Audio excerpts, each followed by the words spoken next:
Hey, what's up everyone? Is the Sony XM3 better than the Nothing Air 1? In today's video, I'll be comparing these two earbuds and see which earbud is worth your money. Let's get started.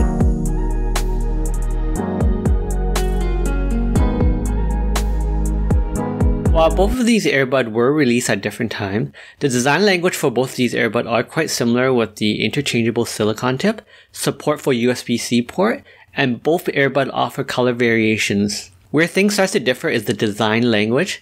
Nothing Air 1 has a more blended design that's not always noticeable in your ear, and the shape is quite similar to the AirPod but with a shorter stem and transparent plastic that looks fresh. And unlike the XM3, Nothing also throw in splash-proof support and Qi wireless charging on the case. And when it comes to the Sony XM3, the design language is subdued with a matte bronze color that looks acceptable, but is not that catchy and works well for hiding fingerprints. The shape of the XM3 doesn't look too inspiring, but it does a good job of not looking generic when placed next to the competitor's earbuds. Sony incorporated LED lights on each earbuds of the XM3, which not only enhance the design but also functions as a status indicator for when your Bluetooth is connected to your device or when your battery's low.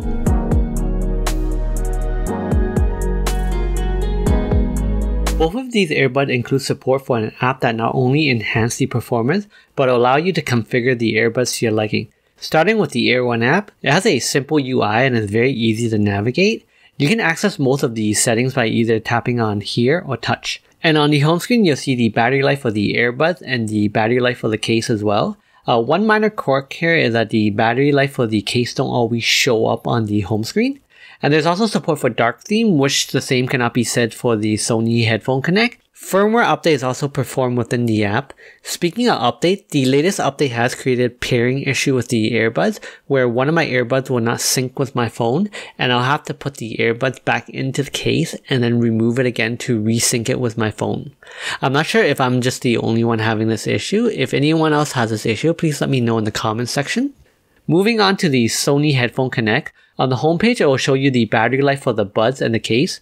Above where the three dot is where you'll get the notification for when there's updates available. The UI for this app is not that difficult to navigate, but you will need to spend some time to learn the location of these settings. Firmware update within the app is solid. I had no issue with any of the updates so far.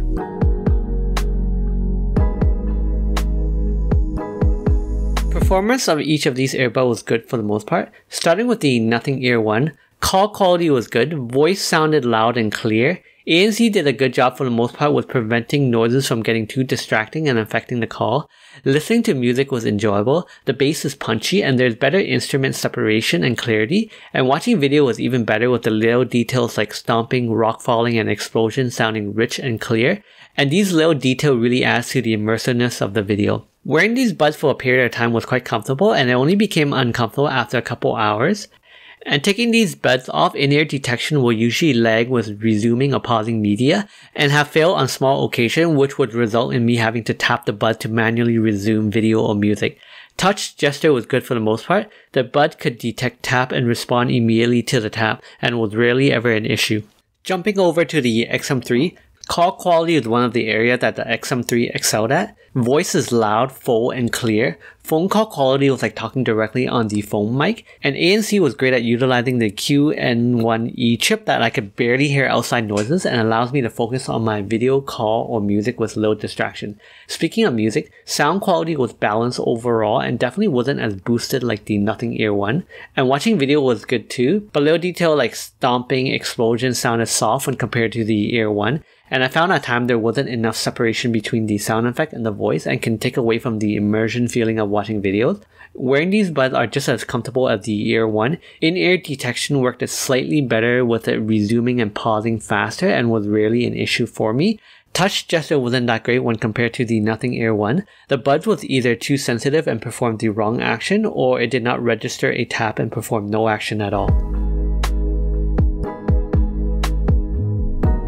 While both earbuds were released at different time and targeted different price point, Sony XM3 excelled at noise cancellation, call quality, and app customization, but I still found myself preferring to use the Nothing Air 1 because it was already pre-tuned to my liking in terms of audio quality, better design, and is more wallet friendly at $99. That concludes the video. Thank you for watching this video till the end. If you found this video helpful, please consider liking, subscribing, and commenting. See you next time!